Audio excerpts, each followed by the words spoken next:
Welcome to Sawdust Nation, episode 173. That is one more than 172 and one less than 174.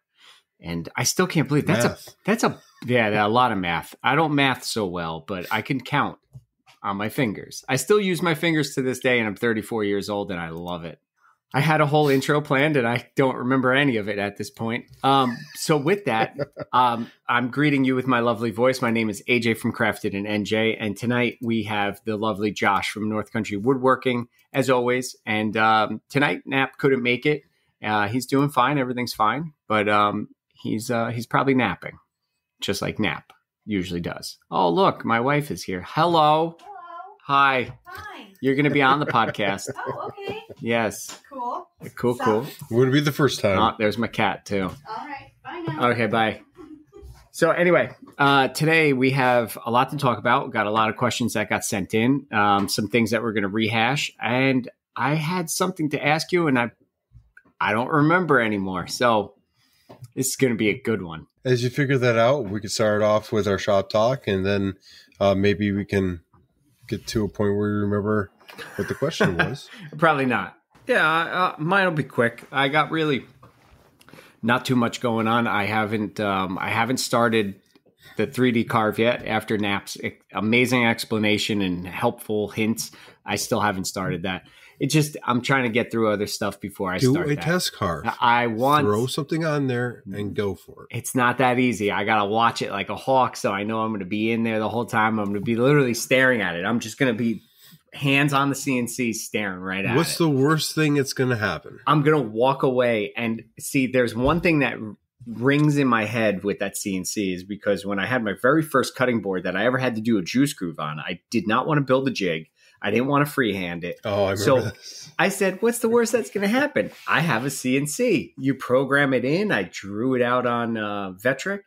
And so now, remember, I'm new to CNCs. I'm new to bits. I'm new to everything. And I had a bowl bit or something, like a little concaved one. Yeah. And it wasn't a CNC bit. It was a straight up router bit from Harbor Freight. Wasn't it a House of Red bits called? Diablo's? Diablo. No, Diablo. It was Harbor Freight. It was Harbor Freight that came in a kit. Diablo. Okay. No, like the 10 or 12 router bits you can get. Or the price does not justify the metal involved. I still use those today. I'm shocked. I haven't used them. Yeah. I mean, they're great. I don't use them often. Yeah, I'll say that. I only use them when I kind of need to. But with that, so if you remember, so now I'm new to CNC, new to bits. I have these router bits that aren't made for the CNC, and I don't know speeds, feeds, depth of cut, anything. So all I remember is I programmed it. I said, well, here we go. Here goes nothing. I hit send. Well, it took one full depth pass at, I forget, I want to say like a quarter inch or maybe even a little bit more. Now, it was making noises I've never heard before, and I was scared out of my mind that this thing was going to vibrate itself apart. I saw that whole thing literally letting go. So surprisingly, it held together and it's still kicking. But man, those noises. So that's my fear. I'm fearful of hitting the button, and I just see this thing go like, and then just making all noises as it's trying to carve. So that's why. That's honestly not that bad. Once we get into the shop talk, I'll explain a little bit more why I feel that way. But you gotta let it go, man. I know. You gotta let the bit do its thing. Also, I've just been so behind on everything, like always, that I'm trying to play big time catch up on a few projects. So kind of the 3D stuff is getting a backseat. But what I got going on in the shop right now, I have a couple flag orders. One came through. I don't know if I talked about this last time, but one came through for Christmas. So they want a 3-foot flag with the Navy emblem, and then also his patch itself. I don't remember what he was, but it's a very simple patch. So I'll be adding those to the flag. I have a few flags in my back pocket that I actually got to get done. And I know the guy's not listening to this at all, but there's a very good family friend that we've known forever. My father's known his father for God knows how many years. And then I grew up with the kid. So I want to make something really nice for his wedding. It's going to be a touch for their company. It's also going to be a touch on his father, who was a firefighter, and he recently passed away.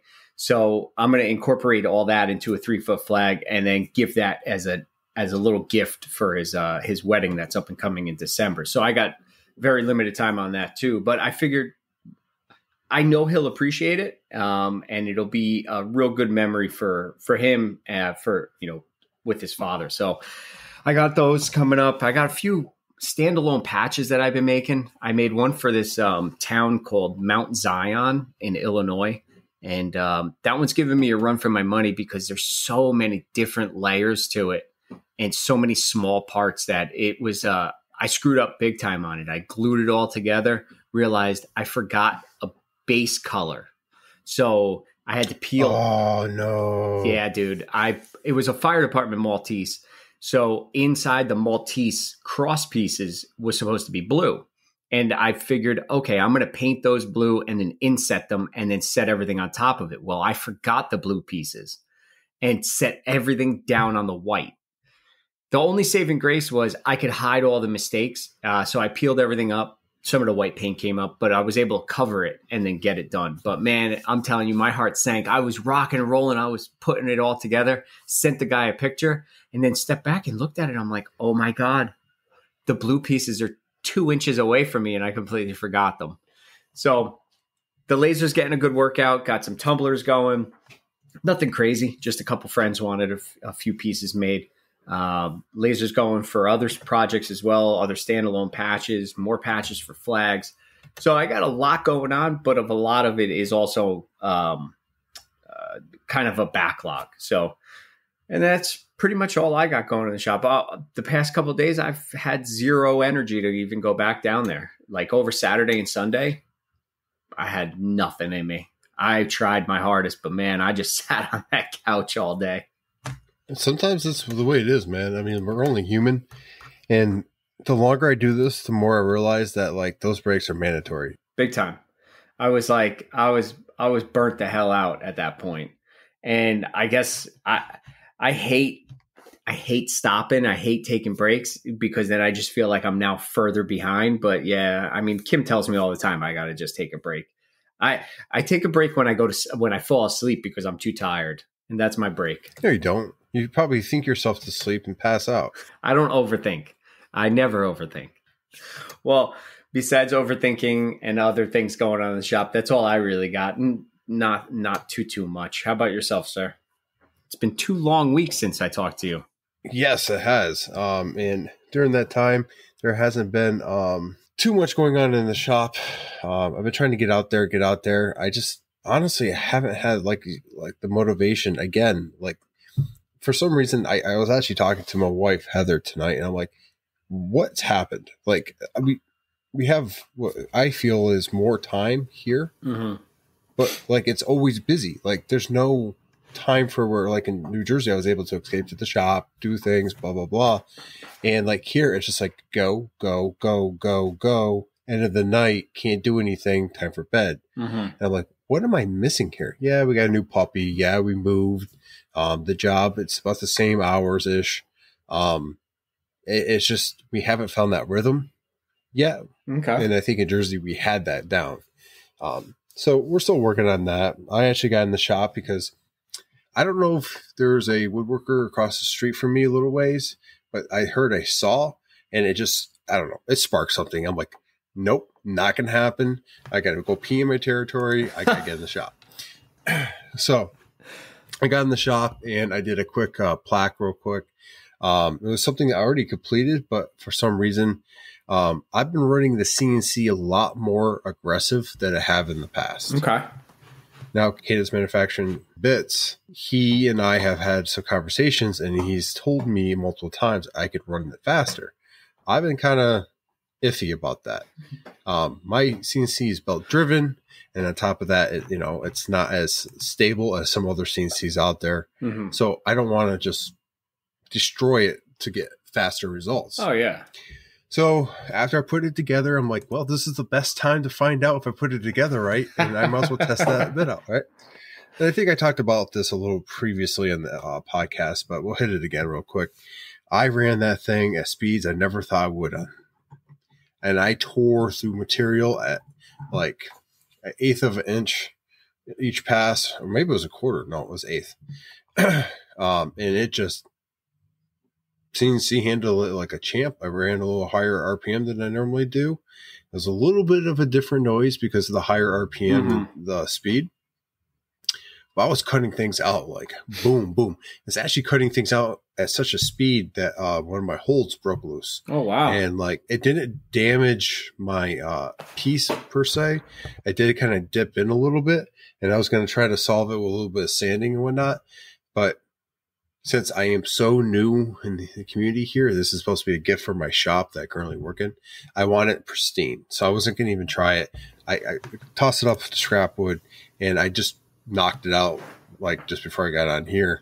Actually, the last 5 minutes before the podcast started, I was just getting my laptop and throwing it in here after doing the laser engraving. And it looks so good. And I'm so glad I went back and reaccomplished that. Because there was a little things with the logo too. I bought on Etsy. Okay. And most of the time when you get something on Etsy, it's pretty good. This one in particular had some flaws. So I had the base design. I was able to go back, grab another patch, outline, be able to modify that. You know, kind of taking my design items I've learned and able to modify it real quick. It was supposed to be like a $2 buy. Go ahead and do the patch, be done with it. But now I have a really good quality file, so I can go ahead and utilize this when, you know, hopefully what they'll see is they'll be like, oh, wow, you know, these are really nice. And then maybe generate some business in that. Okay. I have a couple other projects I tend to do or leaning toward to doing that's going to hopefully go and generate some more business, but it's about getting in the shop. And I tell you, when I heard that saw, or I don't know if the guy was doing like, you know, like if he's a woodworker or just doing something in his house or for his yard, I just heard it and I'm like, nope, not going to happen. Got to get out there. Yeah. So that kind of put a drive in me. I told the wife, I'm like, hey, you know what? I'm going in the shop tomorrow when I get off work. I'm sorry, but I need to get out there. It's been too long. I have a couple of projects that don't really have a due date. Okay. And we've talked about this recently where for me, if I don't have a due date, I tend to let it go a little further than it needs to. Yep. And actually, one of the projects are for someone I work with, and I apologize to them. I'm like, look, this is not my normal. For some reason, I'm having a lot of time finding time to go into the shop. So, yeah, long story short, I got the drive, everything back. I went in there and I know I had the drive as soon as I looked and I'm like, I need to clean this place up. I need to do A, B, C. I need to go and do this. And I'm like, okay, game on. A lot of it has been festering too. I set the entire shop out. It looks great. It operates exactly how it should. That's good. But I haven't been in there enough to know where everything is like I did the last shop. Walking around. Right? So I'll be out there. Exactly. I'd be like, where did I put those bits? Oh man, where did I put, my calibers? I could not find my calibers tonight. I know they're in there. I haven't taken them out, but they're nowhere that I would, right now, Josh feels like I would put them. Yeah. Yesterday, Josh had a great idea and put them somewhere and I have to figure out what he was thinking. See, this is why I don't clean up. Then I don't have to look for it. It's there. Well, if I don't clean up, it just gets hidden under the junk, and then I end up having to buy a new one, and then blah, blah, blah. You have to have a happy medium of not cleaning up, because if you don't clean up for too long, then the things that you need are under everything. If you clean up at just the right amount and leave some, you still got that happy medium of stuff is put away, but other stuff is accessible. I can't really tell if that's solid advice I should follow or bad advice I shouldn't.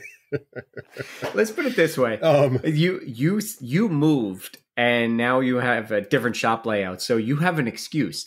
I do the same thing and my shop has remained the same for the most part over the past at least 2 years.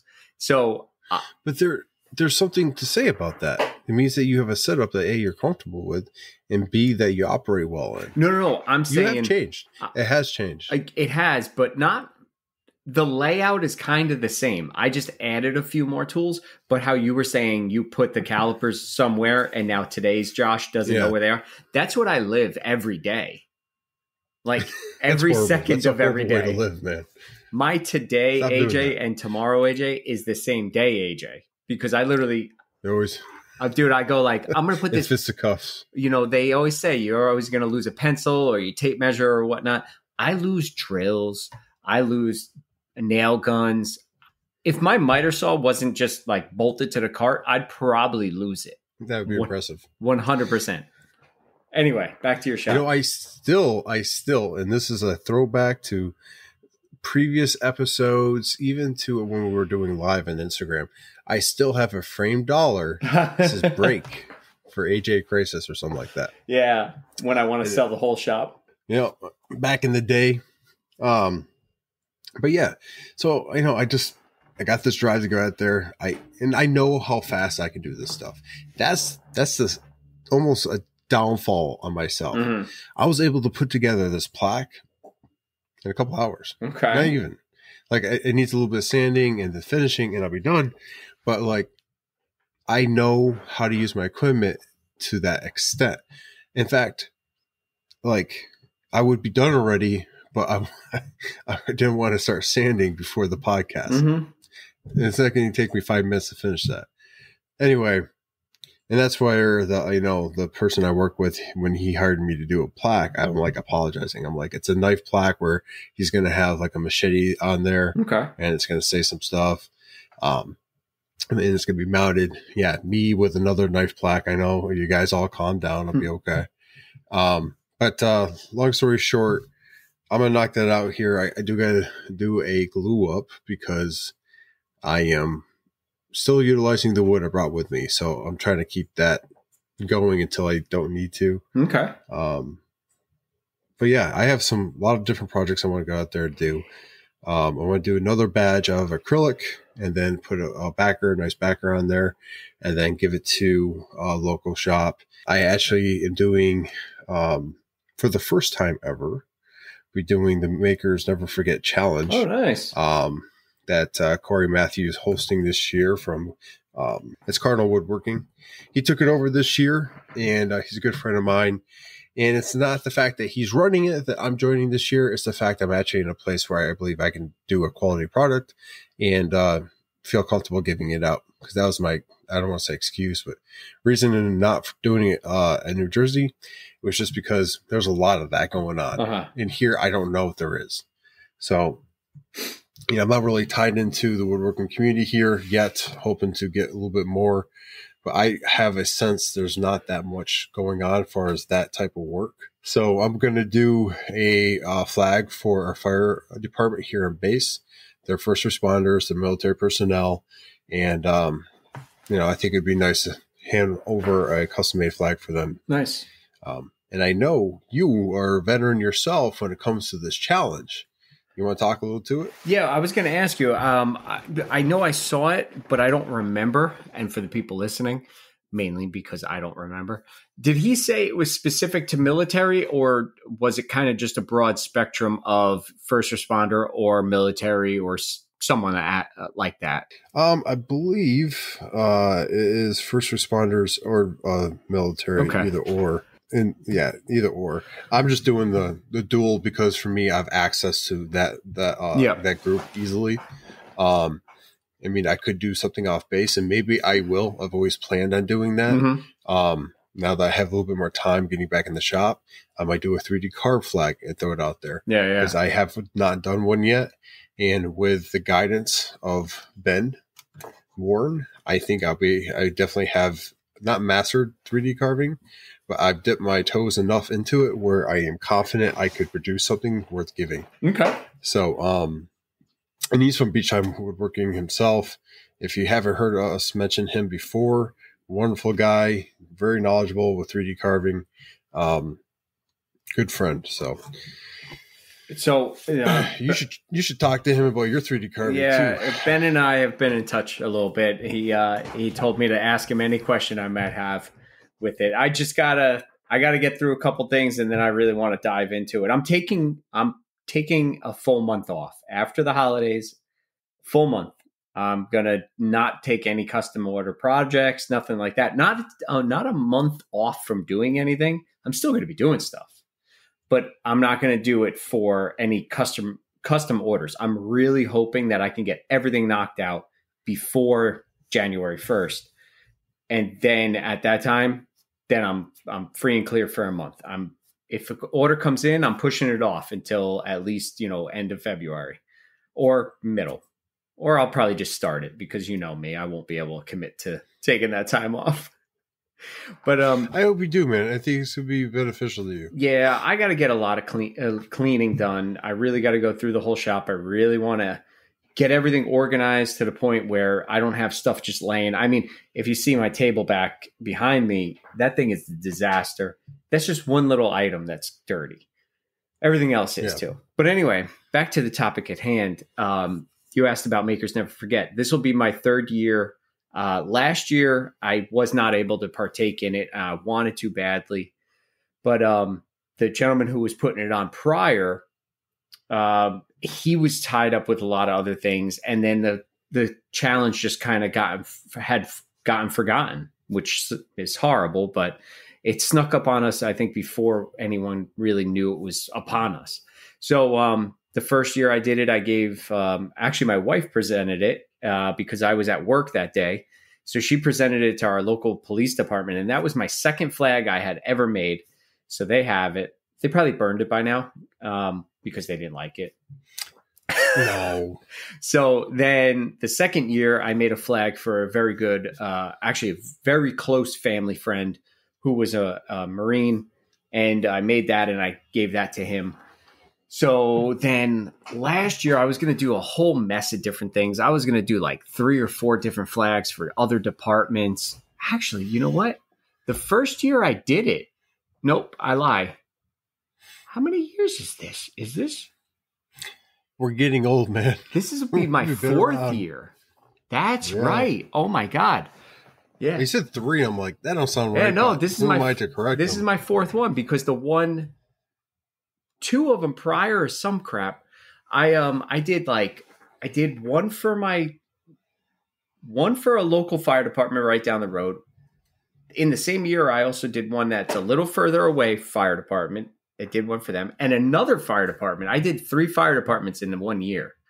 And I remember you doing something like that. And good on you, man. Like that's a lot. It was a lot, but the nice thing was I didn't have to do them all on the same day. The one down the street, they were one day, the other one was another. And then the other one, I had to work around their schedule. So this year, honestly, I don't know who or where I want to give it to. I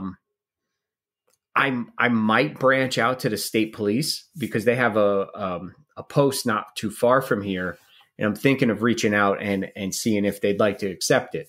So that leads me into a question that I have for you. How are you going to go about, maybe you've talked to them already, but how are you going to go about making sure that they're available at that time to accept it? Are you going to give them a call or something like that? Because no. I'm going to do my style and walk in and be like, I got a flag. And this is why. Because like my thing is, I always ask if they're going to be available. Like especially going to the police station, I wanted to make sure that like the chief or the sergeant was there, somebody of higher ranking, so that they could accept it and be in the picture as well. I just didn't want to hand it off to the officer right at the front desk. I calling myself out here a little bit, but because of my current job, I'm able to like go pretty much anywhere on base and talk to pretty much anyone. And I'm not utilizing that, but like I've gotten to know people doing that. And like I know day shift is the most stacked shift when it comes to most places. Mm-hmm. So I was going to go to the firehouse and just present them with the flag. Okay.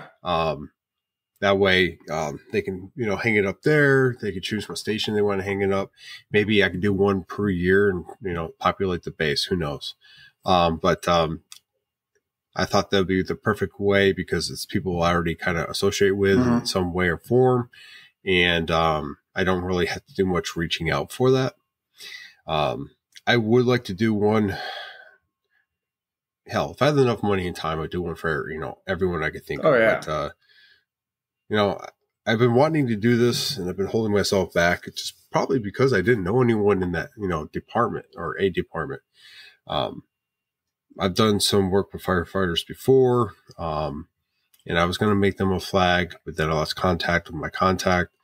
Long story short, I'm kind of going on and on here, but that's the reason I'm going with the fire department I'm going with. Is I already know some individuals in there, and it wouldn't be too much to be like, hey, I'm heading over. I have a gift for you guys. Whoever wants to grab it for me, what have you. I was going to do some reconnaissance in my town. And go. Sorry, I don't mean to interrupt you, but Jason, he's like, wrap it up and leave it in the corner and walk away. That's a no-no in a military base. Yeah, right? That's how you get a lot of attention. Yeah, exactly. You'd be well known at that point. Oh, really well known. But I was going to do some reconnaissance and post on Facebook in the group or the community group and go, like, here's what I'm doing. Here's the day it is. I want you to, like, not vote, but like I want to present it to somebody in our own community. So I was thinking of how could I go about finding like either a military veteran, find out, what kind of department of the military they were in, and then do it to that.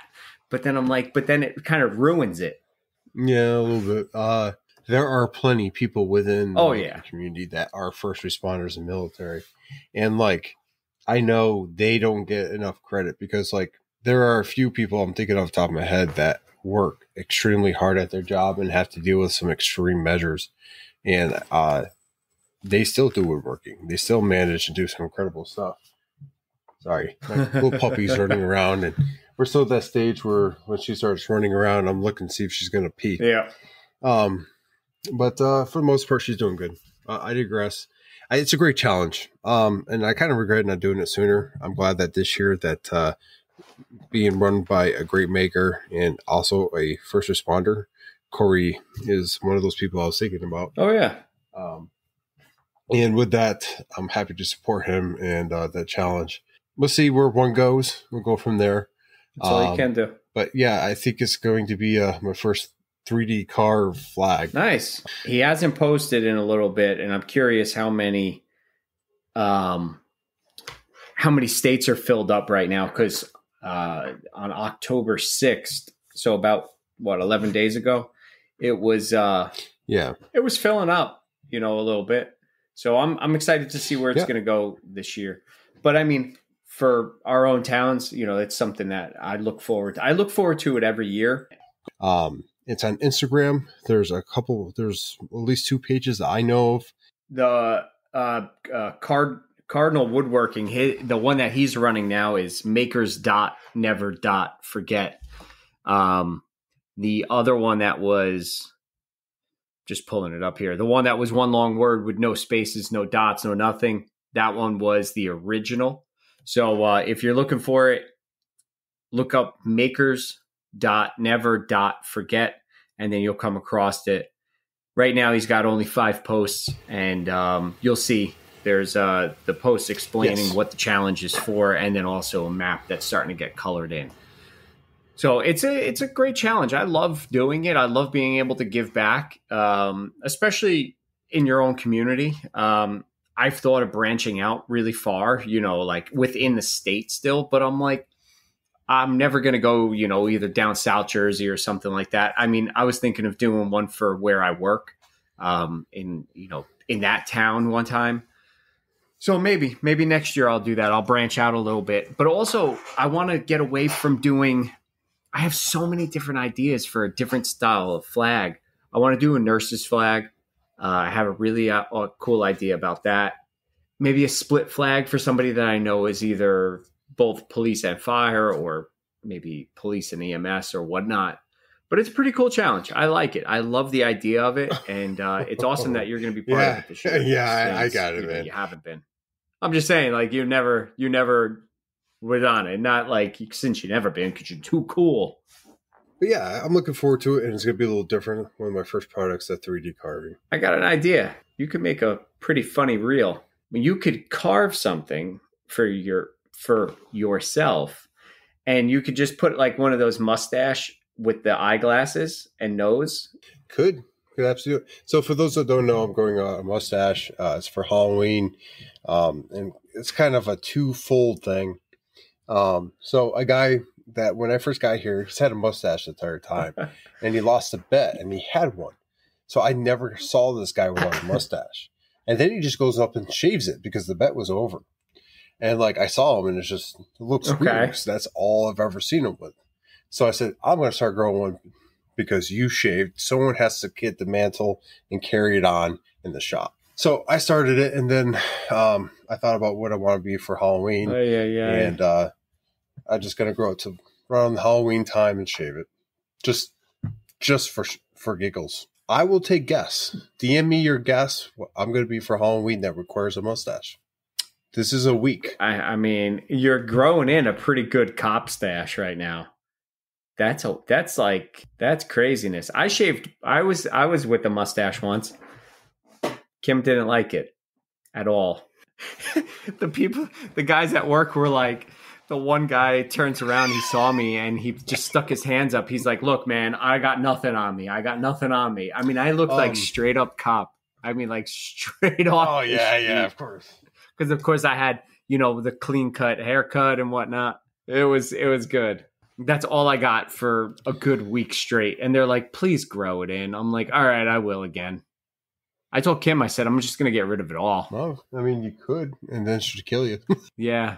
So, but yes, I am excited about the challenge, and I'm excited to see this 3D card flag that you're going to be making and stepping into my territory, which I don't really appreciate. Oh, come on. If you start sending stuff down here, then we could talk about cuts and going into my territory and how much that's going to cost you. And soon you're going to see wavy flags all around you. They're just going to be peeking around the corner.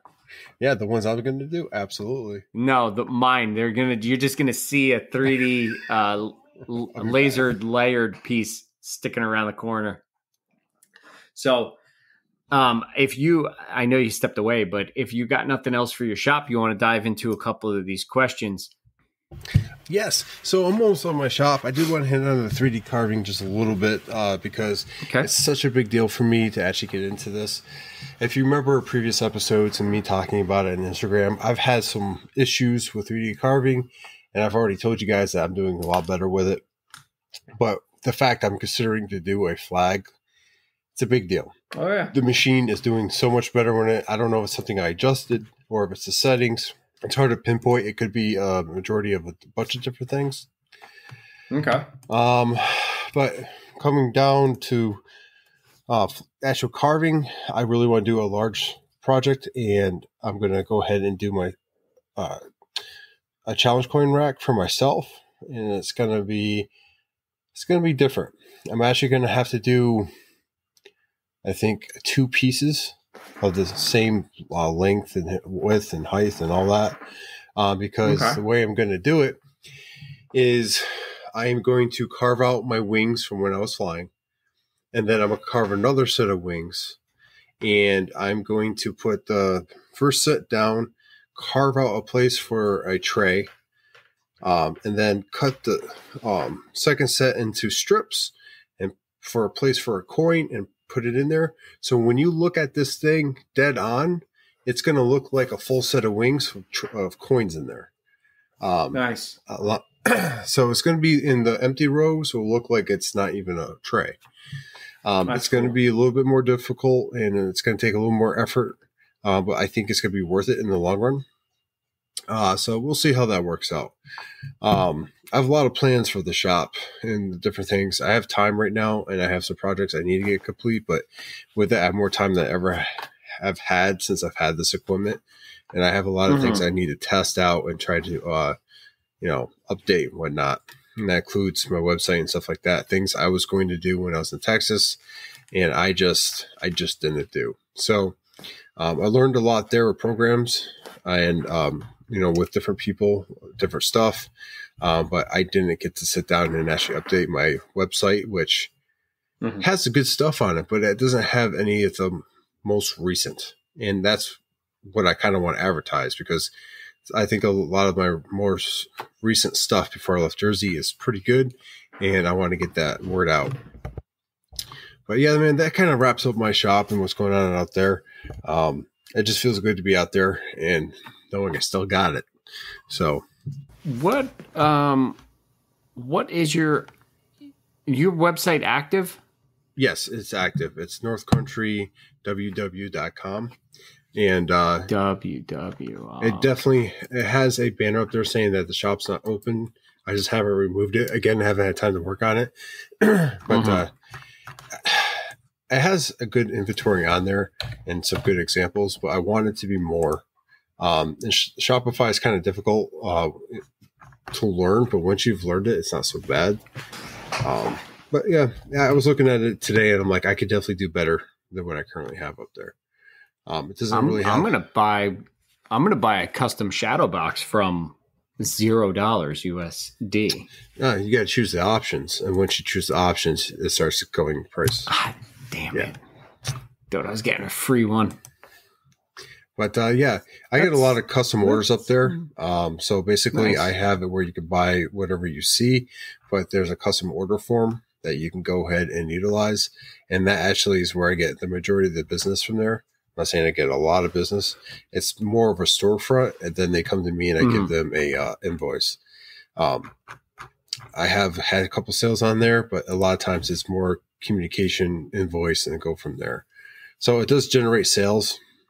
It's not quite like Etsy, but I've been actually thinking about removing the buy options and just have the custom order form, and then have more of like a, they look through it.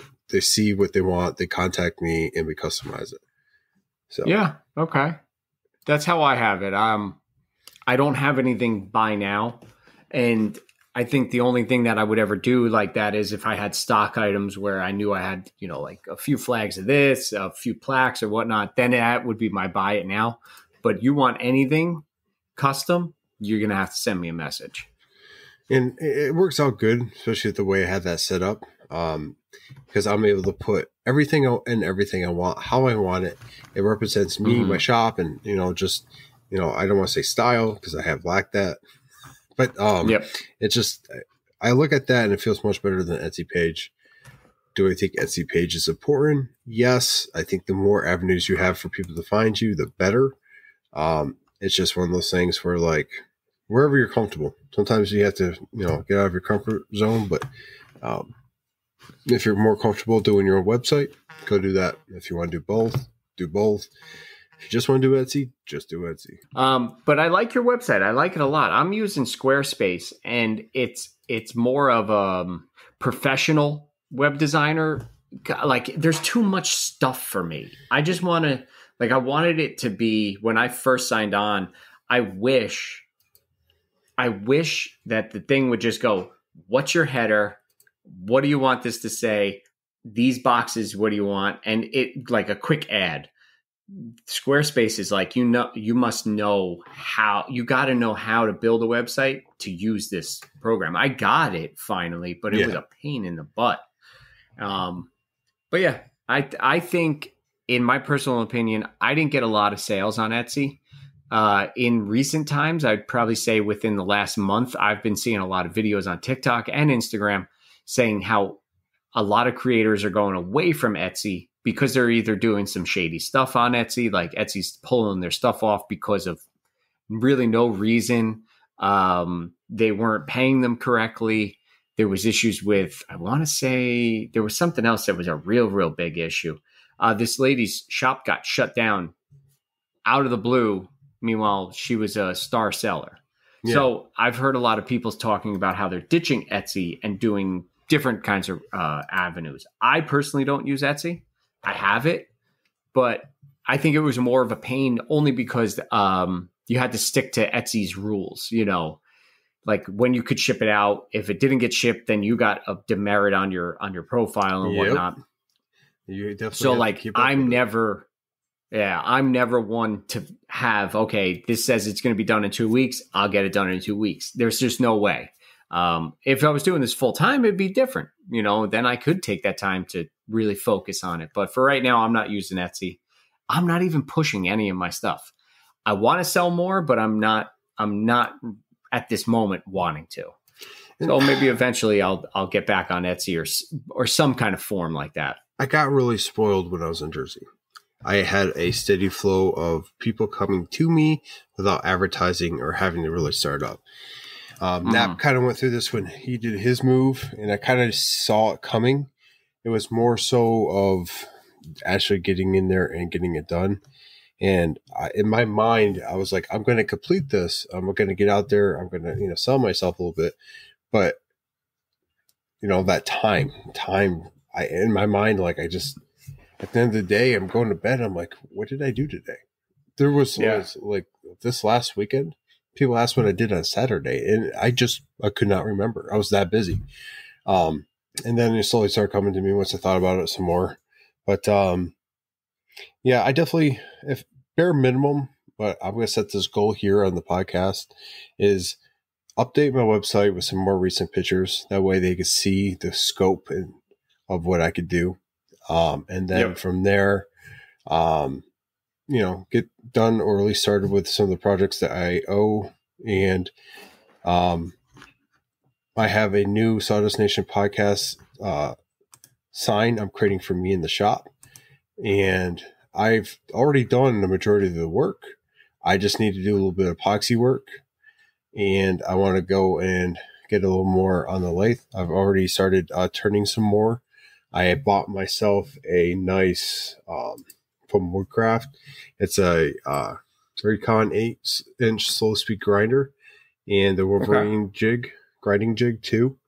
That way I can go ahead and appropriately sharpen my tools.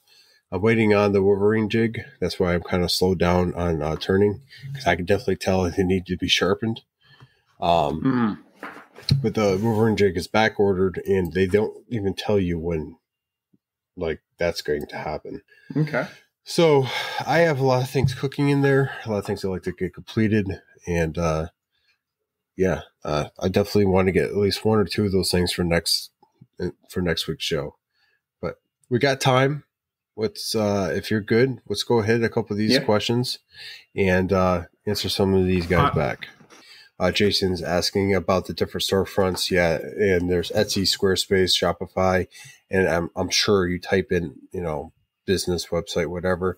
Big thing is you got to buy a domain. Bought mine from Google, and that's how I go about doing it.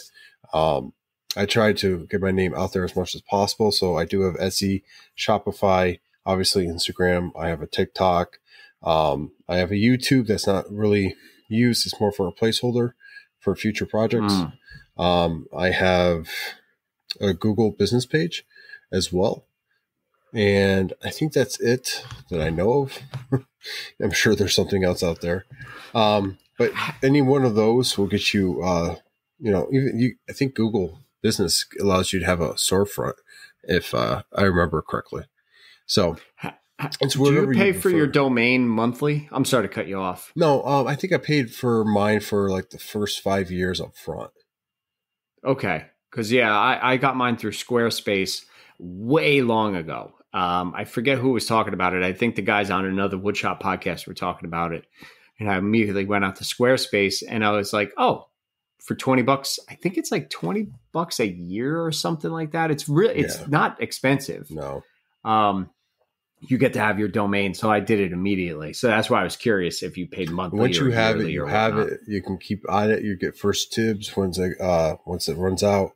And that's why I kind of went and got mine. I think it was $20 a year. So I think I put down $100 or something like that. Give myself some wiggle room. But that's one way to get your name out there. The second question is, Ben has issues with throwing away bits. He likes keeping them even when they're past their expiration date. I did the same thing. We talked about it a little bit on the podcast, and he threw one away and replaced it with a new one. So I really think he deserves a round of applause. If you have him or follow him, you should. If you don't, go ahead and wish him all the good luck in the world with his new adventure. I hope he's laughing right now. And then Victor is like, Josh, do you think you're going to extend your life? Absolutely. I'll be extending that eventually as well. I was talking to some very influential lathe turners on Instagram, and I have one that's part of our maker chat, Erik, designs by Red Raven. I go to him with a lot of my questions when it pertains to that, just because like I know he turns a lot. And we were discussing it, and I basically told him that I will be buying equipment essentially as I go and make money off it. I can't justify buying just brand new equipment just to have it. But as I turn profit with it, see what I did there, I will go ahead and expand upon that side of the shop.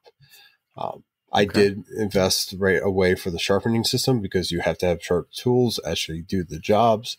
But I'll be doing mallets and stuff like that. In Jersey, I knew where to find some greenwood. Here, it's a little different, and I need to kind of locate some of that. And once I do, I'll start getting more and more in that direction as part of the business, but not fully as, the final and only thing I do. The Rustic Countryman Design Co. Sent us a couple questions, and I do want to apologize to him because it's been a while since we were able to get to him. And one of the first questions he sent was, hope you're all doing well. I'm wondering if you could provide a list of sign bits that you would use on your CNC machine. Well, I know where you're going to go. Well, actually, no, I don't, because you've been using a different brand lately. I have. Why don't we go with yours? Because you know all the bit numbers and tools today. I know you have every other one of those memorized. There's a few of them. If I just made a couple signs for a coffee company that I was doing a little bit of work with down in Florida, and I think I want to say it was the 462 something. I don't remember, but it was a 60-degree V-bit, but not with the replaceable carbide edge. It was just a standard one. And that thing cuts beautifully. It has a Spectra coating on it, so it is from Tools Today. They are Amana bits with the Spectra coating, and you can tell it has a Spectra coating because it's blue. It's like a bluish orange. It's pretty cool looking. And all I have to say is I've used their bits from day one, and they've been really, really good. I haven't had any issues with them. I use them. They dull out. I get new ones, or, even sometimes I'm using them and I never see them dull out. I guess it just depends on, I'm not cutting through rock hard stuff most of the time. It's, either a piece of oak, maybe it's some ash or pine. But Amana bits are really good bits. I have no issues with them. And for you, sir, which ones are you going to go with? So, as mentioned quite a few times on the podcast, I do have Amana tool bits that I use, and I've had them for a very long time. They work really well, but I kind of been leading toward Cadence Manufacturing and Design bits because A, he's a maker in the community, and B, he just started up his business, and his bits are amazing. Like, if you don't have a CNC, it sounds stupid, but a good bit when you run a good bit. Like, you just do. And I've been able to reach new heights with these bits from his site. And I've been using not just sign bits, but I'm going to go through a couple. The quarter upcut bit, the Uptown Jenny is a great bit. I use it all the time. He has compression bits. He has a new line of sign bits, we can say. He has the 30-degree groovy Jenny. He has the 90-degree groovy Jenny and the 60. All great. Those will do you really well on signage. For 3D carving, he does have the Big B. It's a 1/4-inch ball end mill. He also has the Skinny Jenny. It's a tapered ball nose, and that's a 1/16. So he has a good range. He has the little B, which is an 1/8 inch. And that is another great bit. Every bit I've ever got for him it's worth the price. And they're priced to a way, if I break it, I'm not crying at night. So the most expensive bit he has, and I'm taking a look right now, the most expensive bit he has is the $61 bit, and that's the 60-degree groovy Jenny.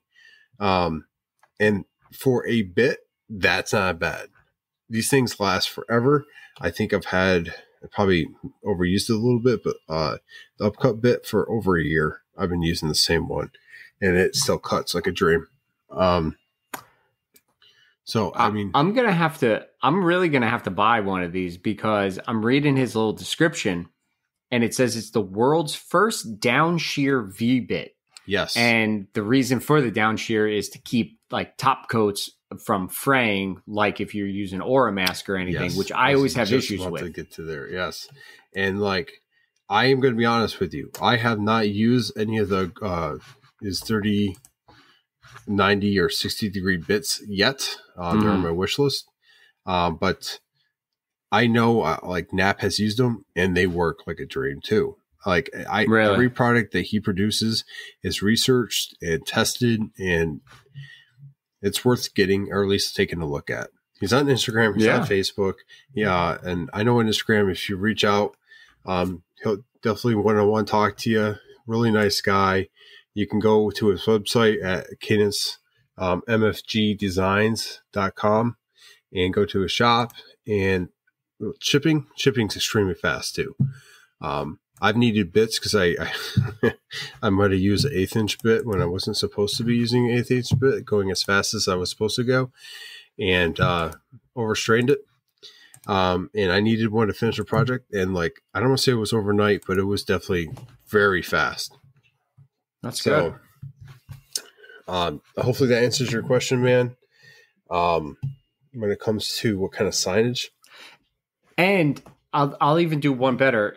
There was, if you want to spend little money but still get good bits, I swear, I brought this brand on Amazon a couple times, and I gotta find the name of them, but I think it starts with a Y.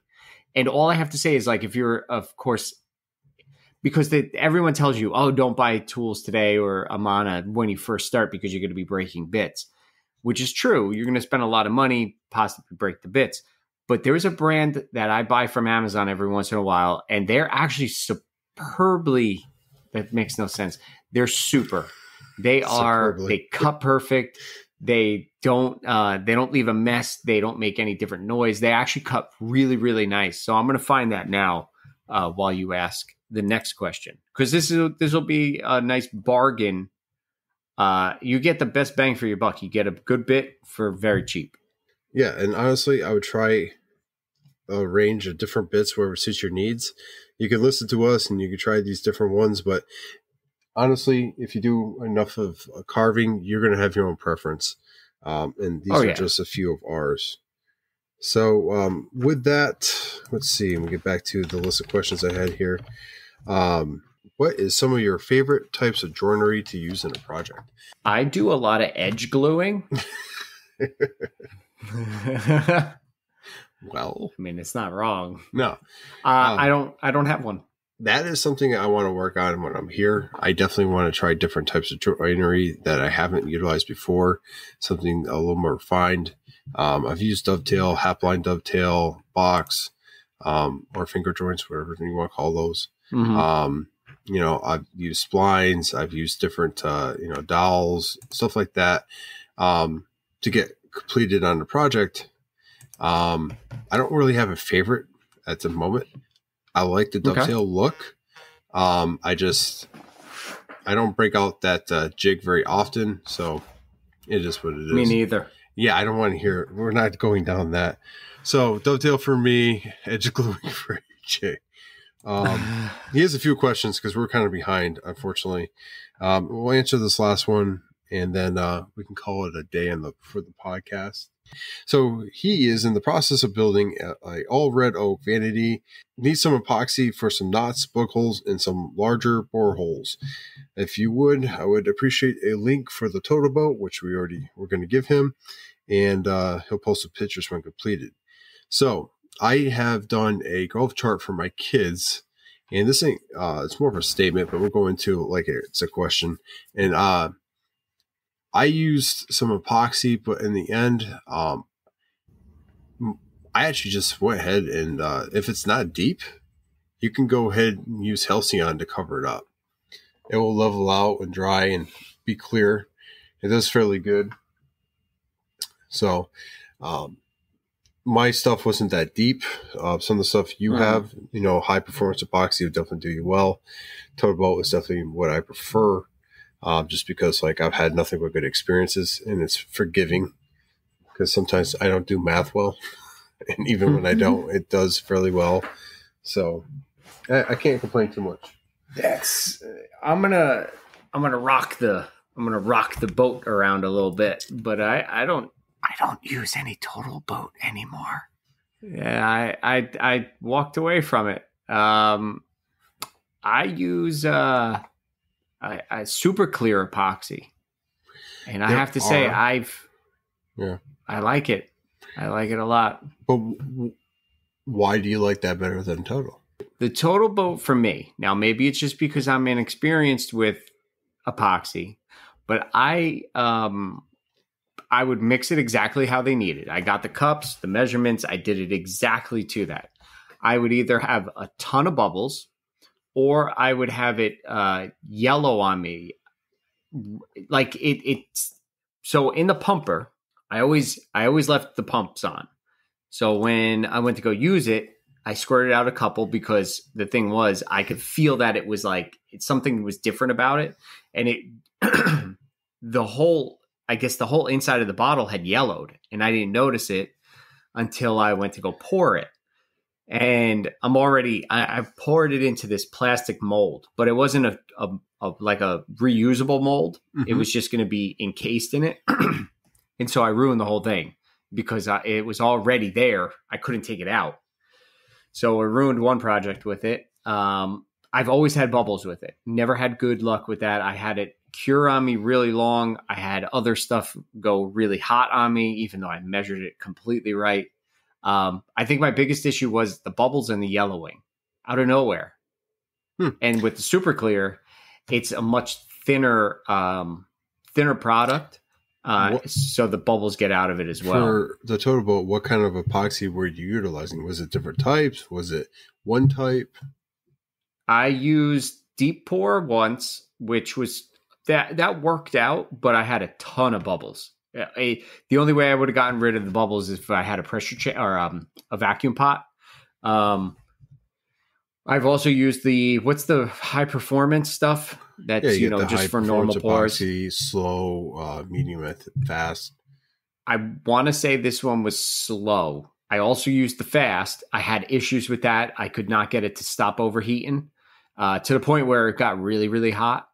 And fast does because it's extremely fast. It hardens at such a rate that it's going to heat up. And then I use slow primarily for the stuff I do. It does heat up. I never really have any issues with bubbling or any kind of yellowing.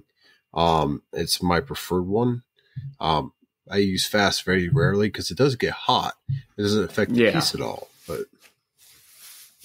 But I've used that. I had some tabletop, but I never had the opportunity to actually use it. I went away with it. Here was my biggest thing. I was going to buy some stuff from Totalboat, and it just the price point for the amount that I was going to get versus what I can get for the super clear. I was like, I'm getting more product for a little, less money. So let me at least try it. So I tried it and I fell in love with it. I mean, it was crystal clear. I was blown away by it. Like I said, I felt like the Totalboat high performance had more bubbles in it than I liked. And maybe maybe a vacuum chamber would help with that and make it so it is clear. But I don't know. The clarity of it was like a dirty diamond. And then the super clear was like exactly that, super clear. I don't know if you've ever tried it before, but it actually, it's a pretty nice epoxy. No, I honestly haven't. I'm just sticking for what I know. I'm not against trying it. I'm not married to Totalboat. They do sponsor the podcast. But I know there are it's like anything. You have your preference, right? So like, there's people out there like, this is actually a topic I want to get into sometime on the podcast. Everyone has their preferences in their shop, the way they like doing things. And, I've never really had an issue to tear me away from Totalboat. They're great people. I have never had an issue with them. And the first time I've ever touched epoxy was Amazon epoxy. And that stuff was just, I don't even like talking about it because I just remember this spending like $50 on epoxy, which ain't much in hindsight. And it just going horrible. Like I was trying to do end grain my first go. And like, I really didn't know what I was doing. And it just, I hear you. I hear you. I have nothing against Totalboat. They are hands down one of the best companies I've ever had the pleasure to actually call and talk with somebody technical because I had an issue with their Halcyon. And the guy walked me through. I sent him a few pictures and he explained why it was wrong. But, you know, as we grow in our makerism, like I have no ties to any kind of company. So that's why I can speak freely on this. But like, I walked away from their Halcyon because I would notice if I thinned it too much, it would start beating up almost like water on oil. And all the stain that I use, yes, I had that happen quite a few times. Really? Their Halcyon, I went to spray it. Yeah. And it sat on top of the flag, almost like a little beads of water. Now, I did exact measurement to what they had said. And the gentleman who I spoke with, he said that it's you added too much water. So he said, try a little less. So I did that, but then it was too thick and it wasn't spraying 100%. Now it could also be my sprayer just doesn't like it so much, but I never got good coating with it. Really? I did in the beginning. When's the last time you cleaned your sprayer? When it clogged last. Which was? No, before I used the Totalboat, I always cleaned it because I would have to. It would get so gummy inside that I would have to clean it. I've never had any issues. And the only time I've had issues is because I didn't clean my sprayer, and then it would spray out like a little dry clump. You know, I had to pry it to get it out, but that's about it. What my issue was, it was misting. So it mists already, but it was a very, very fine mist, almost like it was clogged. But I mean, the gun was crystal clear. I cleaned it all prior. I mixed it really well. I also noticed, I don't know if you ever grabbed a bag of Halcyon and on the bottom, if it's all congealed on the bottom. Yeah, it says next time you have to take it and you got to mix it for a good 5 minutes to get all that stuff worked in. I would. And I would get lumps in it. So then I started straining it because I had so much clump and stuff in it. But anyway, it's brand new. Huh. Brand new. I wish you had a better experience with that because honestly, I truly feel, and I recommend that to a lot of people. Like it's my go-to outdoor, especially sealant. So I went down the General Finishes rabbit hole, and General Finishes, I think it's $4.50 or $4.30. It's in a green can. Yeah. That stuff has been nice. It sprays really nice. Like I said, there's nothing against Totalboat. These are just my experiences, and maybe I screwed up. Look, just because people sponsor the podcast, and I'll say this on here openly, it doesn't mean if we have a bad experience, we're not going to share that. AJ, you know this, you know me, people that know me. If I don't like a product, I'm not going to speak necessarily negative of them. I just won't speak of them.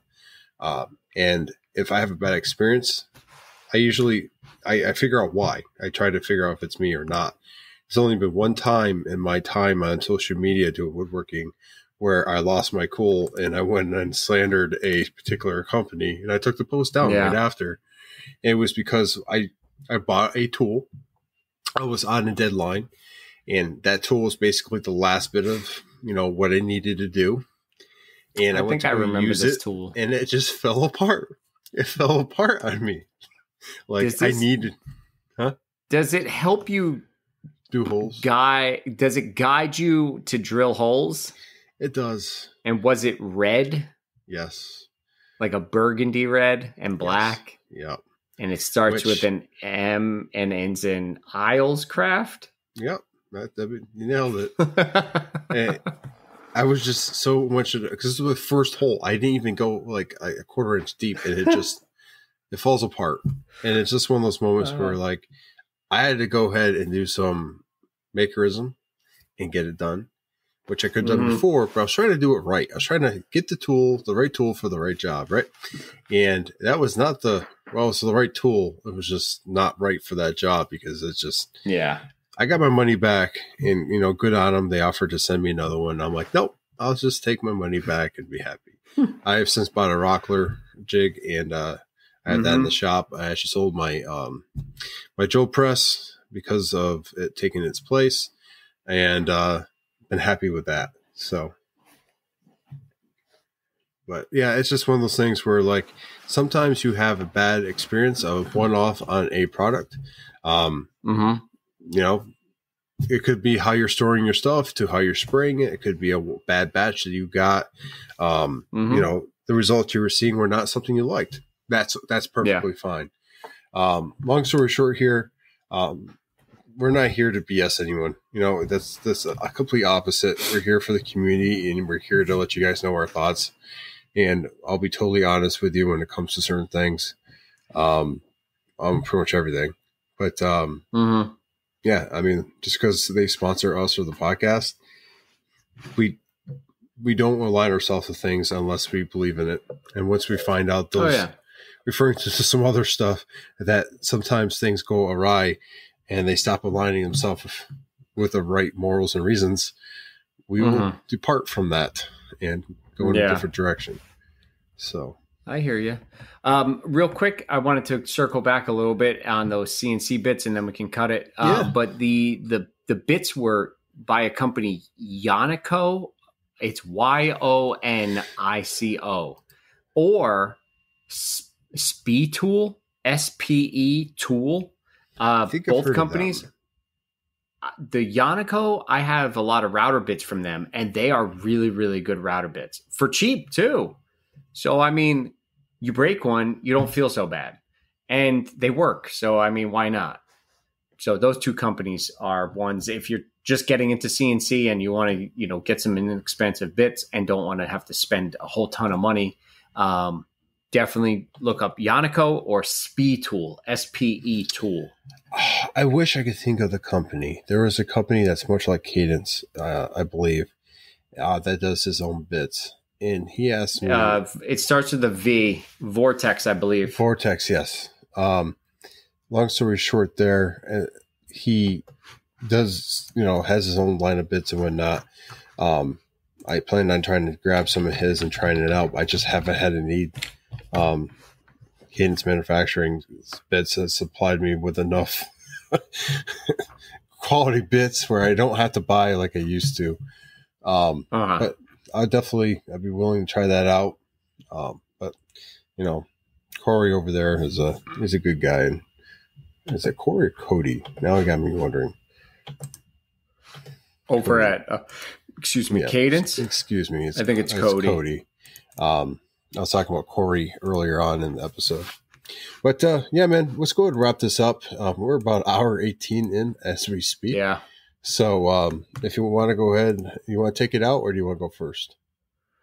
I guess I'll take it out. If you guys love this episode and you want to get a hold of the two hosts of the Sawdust Nation podcast, please send us Man, I just saw my cat run down and I completely got mesmerized. Please send us an email over at sawdustnationpodcast@gmail.com. If you want to get a hold of Josh or Nap together in one place for a fun time, you can also message them on Instagram, Sawdust Nation Podcast on Instagram. And if you wanted to get a hold of myself, my name is AJ, Crafted in NJ. You can reach me at craftedinNJ@gmail.com or reach me on Instagram. And my cat just joined us and now she's going to scratch. This cat, she's a love. Anyway, thank you again for having me on, and I'll get you on the flip side, my friend. Final words for you. One last thing. That cat right there, if you guys don't give Sawdust Nation 5 stars on Apple Podcasts, it might not even do anything, but just give us 5 stars. This cat right here will team up with his cat and then go and beat you up. I got a dog now. And the dog's going to join. thank you for everyone listening to the 173rd episode. We highly appreciate you guys giving us your ear for an hour or hour 20, whatever this episode ends up being. But we always have a good time on here. Honestly, if we go this long, we're having a really good time, and we're BSing. This is a privilege to be on here, being able to talk woodworking with good people and, just have a good time. So with that, hopefully you guys get in your shop, go make some sawdust, and Sawdust Nation podcast out.